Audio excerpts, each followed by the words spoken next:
എല്ലാവർക്കും നമസ്കാരം. സുഭാഷിതം.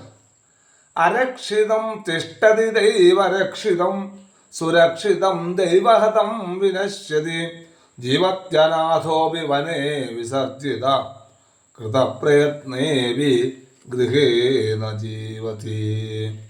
ഈ ഒരു സുഭാഷിതം നമ്മൾ ഏറ്റവും കൂടുതൽ മനസ്സിലാക്കേണ്ടതാണ്.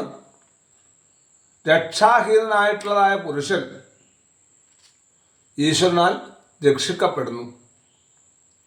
സുരക്ഷിതനാണെങ്കിൽ പോലും മനുഷ്യൻ വിധി വൈപരീത്യം കൊണ്ട് നാശത്തെ പ്രാപിക്കുന്നുണ്ട്. കാട്ടിൽ എല്ലാവരാലും ത്യജിക്കപ്പെട്ടാലും ജനം ഒരുപക്ഷെ ജീവിക്കുന്നു.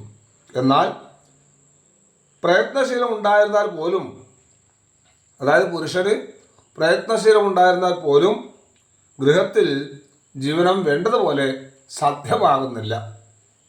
എന്ന് പറഞ്ഞാൽ ഭാഗ്യം ഒരു ഘടകമാണ്. ജീവിതത്തിൽ ഭാഗ്യമുണ്ടെങ്കിൽ കാട്ടിൽ ചെന്നാലും അവിടുന്ന് രക്ഷപ്പെടാൻ സാധിക്കും. ഒരുപക്ഷെ അവിടെ ആരും രക്ഷിക്കാനുണ്ടാവില്ല, എങ്കിലും രക്ഷപ്പെടുന്നു. അവിടെ ഈശ്വരൻ്റെ കാരുണ്യം ലഭിക്കുന്നു എന്നാണ്. എന്നാൽ എല്ലാ തരത്തിലുള്ള സുഖസൗകര്യങ്ങളും ഉണ്ടായാൽ പോലും വീട്ടിൽ പലപ്പോഴും നമുക്ക് പലതരത്തിലും നാശം സംഭവിക്കാറുണ്ട്. അപ്പോൾ ഇതൊക്കെ ഉദ്ദേശിച്ചുകൊണ്ട് പറയപ്പെട്ടതായ ഒരു സുഭാഷിതമാണ് ഇത്. അരക്ഷിതം തിഷ്ടതി ദൈവരക്ഷിതം സുരക്ഷിതം ദൈവഹിതം വിനശ്യതി ജീവത്യനാഥോപി വനേ വിസർജിത കൃതപ്രയത്നോപി ഗൃഹേന ജീവതി.